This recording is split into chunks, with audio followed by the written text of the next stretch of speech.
Hi, I'm Katie Couric. Welcome to Eye to Eye. Billionaire Richard Branson is teaming up with former Vice President Al Gore to fight global warming, and he's putting his money where his mouth is. Branson is offering a $25 million prize for the most innovative idea to save the planet. Early show anchor Harry Smith spoke with them exclusively about the contest. Why this prize, and why now? Well, there is an awful lot of carbon in the Earth's atmosphere already, and there are some people that say we've already got too much, we've already gone beyond the tipping point. But whether or not that's the case or not, what we want to try to do is get every young mind, every scientist, everybody to try to see if we can extract that carbon out of it and come up with a way of extracting it out. Because if we can't do that, the danger of global warming actually ending up with the extinction of mankind is that much greater. You could speak about this for hours, but in a very simple way, how much is out there and what is it doing?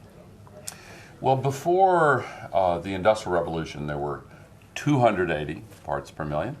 Now there are 380. That's a huge increase. And what it does is trap a lot more of the sun's heat in the Earth's atmosphere, and it's giving the planet a fever. That's a sign of poor health that has a detrimental effect on us. So we need to reduce the amount that we're continuing to add, but if there is some possibility, in addition to doing all the other things we need to do, to try to get some of that that's already been put up there out, it's interesting to challenge the scientists and engineers to come up with some innovative approaches. Who will own the technology? You'll judge this prize, this way of somehow getting what's out there out of the atmosphere so it no longer is harmful. But who will own the technology? The individual who gets the $25 million prize will own that technology. I'm sure there'll be plenty of people be happy to help fund him, and I'm sure Virgin Fuels would be happy to help fund him. But basically,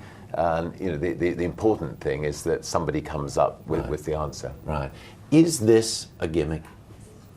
No, I don't think it is. What we're facing is a planetary emergency, and so some things that you would never consider otherwise make sense to consider. And it shouldn't be seen in any way as a distraction from the hard work that we have to do and improving efficiency of cars, everything that burns carbon-based fuel.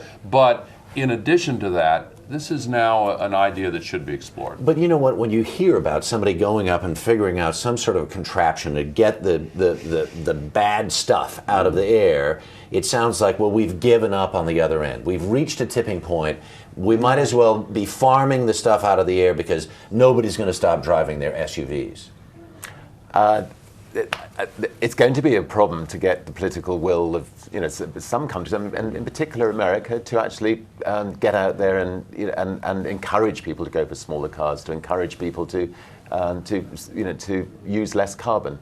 And if we don't get the political will, yes, we're definitely going to need this prize because we will go beyond the tipping point.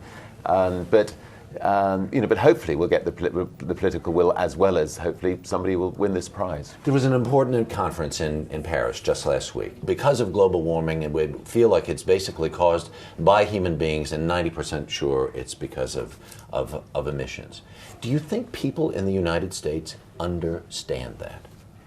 I think there's been the beginning of a big shift in public opinion, and I think you've seen a lot of business leaders now calling for changes in our national laws. You've seen a lot of religious leaders, and almost 400 mayors now have embraced the international agreement on this, and many states. I think we've seen a big shift. We're not there yet, but we're close to a political tipping point, beyond which I think you really are going to see a sea change in the way people demand that politicians in both parties make this their top priority. You've only known each other about a year or so, as I understand it.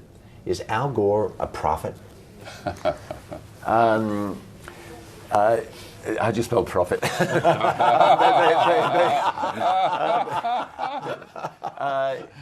I think that Al Gore has almost single-handedly brought global warming to the forefront of the world.